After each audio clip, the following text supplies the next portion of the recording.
அதிமுக நான் சொந்தம் கொண்டாடணும்னா நான் ஒண்ணு அதிமுக உறுப்பினரா இருக்கணும், இல்ல அதிமுகவுடைய உறுப்பினருக்கு பிள்ளையா பிறந்திருக்கணும். இப்ப ஜோசப் விஜய் மானங்கட்ட முதலமைச்சர் அண்ணா திராவிட முன்னேற்ற கழகத்தை அபகரிக்க நினைக்கிறாரே. விஜய் அவர்களே, நீங்கள் என்ன அதிமுக உறுப்பினரா இல்ல அதிமுக காரனுக்கு பிறந்தவரா? உங்கள் பிறப்பை இந்த தமிழகத்துக்கு தெரியவில்லை. நான் என்ன கேட்கிறேன், தவறா இருந்தா மன்னிச்சுக்கீங்க. இதுவரைக்கும் தமிழகத்தில் வரலாற்றில் முதலமைச்சராக இருந்தவர்களுடைய தாயும் தந்தையும் யார் என்பது தமிழ்நாட்டு வாக்காளர்களுக்கு நன்றாக தெரியும். எனக்கு என்ன டவுட்னா, இன்னைக்கு 1.5 கோடி பேர் ஓட்டு போட்டு முதலமைச்சர் விஜயை தேர்ந்தெடுத்திருக்கலாம். ஆனா 8 கோடி மக்களுக்கும் தமிழக மக்களுக்கும் வழிகாட்டுகிற முதலமைச்சர் ஜோசப் விஜய் அவர்களே, சட்டசபையில் அப்பாவை காணோன்னு தேடுறீங்க, ஓடு ஓடு ஓடுன்னு ஓடுறீங்க.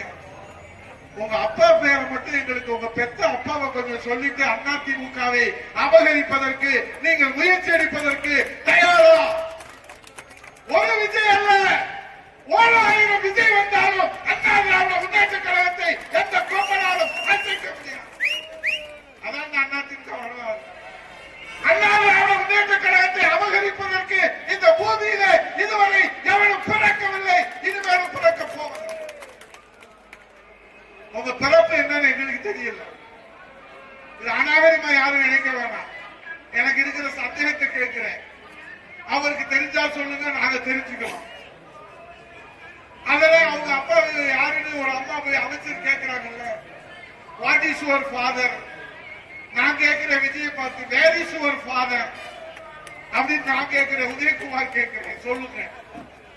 ஆகவே இன்றைக்கு அண்ணா திராவிட முன்னேற்ற கழகத்தில் இருந்து ஏன் நீங்கள் வஞ்சகம் வைத்து அண்ணா திராவிட முன்னேற்ற கழகத்தை அபகரிக்க நினைக்கிறீர்கள்?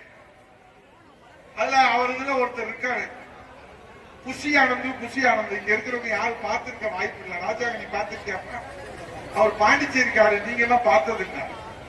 துறைப்பாண்டி நீங்க ராஜா எல்லாம் பார்த்திருக்கீங்களா? வாய்ப்பு இருக்க. அவர் சொல்றாரு, நம்ம சொல்லுவோம்ல, நம்பினோர் கெடுவதில்லை, இது நாட்டு வரை தீர்ப்பு. புரட்சி தலைவர் எம்ஜிஆர், புரட்சி தலைவி அம்மா, புரட்சி தலைவர் எடப்பாடியாரை நம்பியவர்கள் கெட்டு போனதில்லை, நம்பாமல் கெட்டு போனவர்கள் யாராவது இருப்பாங்க அப்படின்னு நம்ம சொல்லுவோம். நம்ம உயிரினும் மேலான தலைவர்கள். குஷி ஆனந்த் ஒரு விழாவில் சொல்றார், நான் முதல்வர் விஜய் அவர்களை அள்ளிக்கின்னு வந்தது அள்ளிக்கின்னு போவோம், அதான் எங்க வேலை. அவரை நம்பினவங்க இந்த தமிழ்நாட்டில் வாழ்ந்ததா சரித்திரமே இல்லை, கெட்டு போனதா சரித்திரம். என்னடா சொல்ல வர்றது? பைத்தியக்காரிகளா அமைச்சரா வச்சுக்கிட்டு இந்த நாட்டில் நாங்க என்ன செய்யணும்? அந்த அமைச்சரவையில் உட்கார்ந்துருக்கிற ஒவ்வொருத்தரும் பேசுற பேச்சு தாங்க முடியல, டெய்லி நெஞ்சு வலிக்கு மாத்திரை கையில வச்சுக்கிட்டு தான் தமிழ்நாட்டில் நடமாட வேண்டியதா இருக்கு.